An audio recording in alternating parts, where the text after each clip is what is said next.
Hey, what is up guys? I am Kokak here with a review of Cyber Manhunt, which is available on Steam for about 10 US dollars.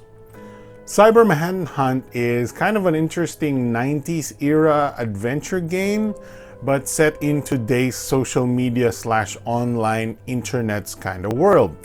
Why is it an adventure game? Well, it's because it has that point and click nature to it.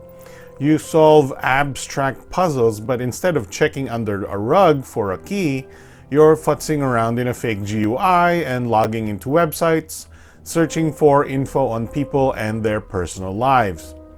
A lot of the websites you visit has a lot of parallels in real life, like Facebook and email, and your task is generally to find enough personal details of your target to be able to hack into their personal accounts. Then you piece together information to learn what happened to that person or some other scandalous thing happening in today's world.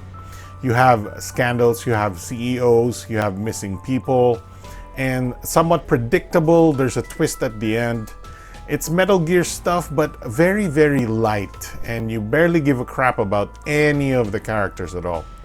The relations between the characters can also be confusing at times, because by the end of the dozen-hour campaign, you're really fed up with all the reading of all the social media, the chat, and the emails of these subjects, much of which are complete fluff, just filler text.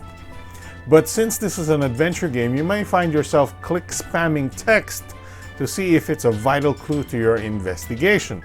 There's not a huge amount of options other than that, so if you're lost, you either don't have all the clues, or if you have all the clues, the solutions are pretty easy. But if you don't have the clues, you'll be clicking spamming all the text that you've managed to find.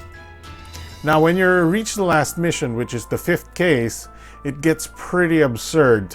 There's a lot more timed hacks or actions. There's very abstract and annoying codes you need to figure out. You didn't experience any of these puzzles from earlier cases, so it can be very testing. I'm not gonna lie, I didn't want to keep seeing game over screen for something I could figure out eventually, so I just used the walkthrough. Guessing games aren't my thing. That said, for a 10 to 12 hour campaign, it's not bad. Graphics are decent, and the fake graphical user interface you use to hack and browse websites is kind of cool. So for presentation, it's pretty good. But the game has a stellar mystery style soundtrack.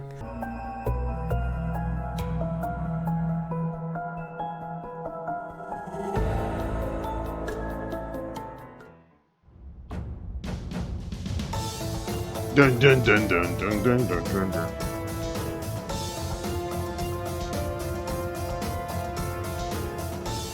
Kind of like the theme to Unsolved Mysteries, for example. It's ominous and creepy, and there's just no other game out there that evokes that awesome, spooky feel. They may have different variants, and I feel like the devs actually have a great pianist or composer among them, though I didn't look it up. So to end this review, Cyber Manhunt doesn't push the boundaries of its adventure game-inspired hacker genre. It doesn't push the realism factor either, as instead of actual real hacking or good, analogies to hacking, it's actually just cheap eBay puzzles with a timer. But its soundtrack is amazing and it's affordable. Get it if you want a basic adventure game with a hacking slant and nice music. 4 out of 5 stars.